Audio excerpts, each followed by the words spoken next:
Bien, alors une vidéo pour rappeler comment on classe les différents nombres dans les grands ensembles de nombres, hein, les grands ensembles de nombres qui sont 5, n, donc les entiers naturels, c'est-à-dire les entiers positifs, z qui va être l'ensemble des entiers relatifs, c'est-à-dire qu'on va ajouter au positif les négatifs, d, la lettre est assez transparente, l'ensemble des décimaux,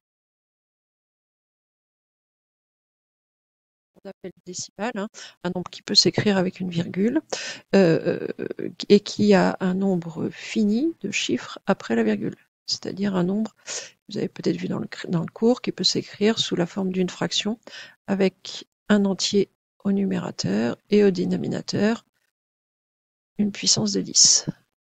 Au cas est un nombre positif, c'est-à-dire 10 centièmes, 7 centièmes, 83 millièmes, ce genre de choses. Tous les décimaux peuvent s'écrire sous cette forme. Ensuite, Q, l'ensemble donc des nombres rationnels, c'est-à-dire pour vous des fractions.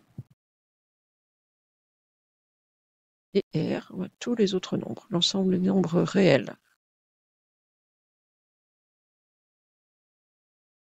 Voilà, donc les ensembles sont imbriqués les uns dans les autres, c'est-à-dire que tous les entiers naturels sont aussi des entiers relatifs, sont aussi des décimaux. Hein. Je rappelle qu'on peut écrire 6 comme étant par exemple 6,0, sont aussi des fractions, sans savoir, quand vous avez fait des calculs sur les fractions, que par exemple 2 peut s'écrire comme étant 2 sur 1.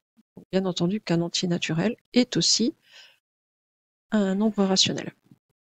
Et puis réel, tous les nombres sont des réels. Donc les ensembles sont imbriqués les uns dans les autres. Plus on avance, plus l'ensemble contient du monde. Donc ici, vous avez une liste de nombres à placer au bon endroit sur le graphique. Et puis en dessous, on va compléter. On en a 4. Alors ce sont 4 nombres pris dans la liste qui est au-dessus. On n'a pas tout refait, hein, mais on va pouvoir compléter par appartient ou n'appartient pas. C'est-à-dire, est-ce qu'il est dans l'ensemble proposé, oui ou non. Donc 25, c'est un nombre entier positif. Donc 25, on va bien le positionner ici dans n. Un tiers.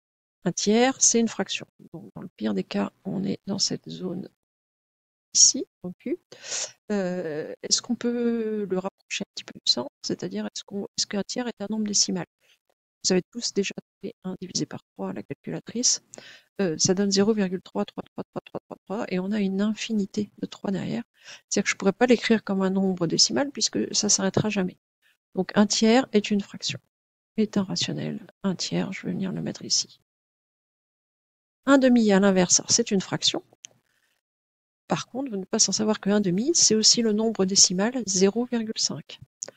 Donc 1 demi a aussi une écriture décimale. Donc je peux ranger la fraction 1 demi parmi les décimaux. Là, il est en écriture fractionnaire, mais il a aussi une écriture décimale. Moins 7, c'est un entier qui lui est négatif, donc on n'est pas dans n, par contre on est dans z. Moins 8 cinquièmes, alors c'est une fraction.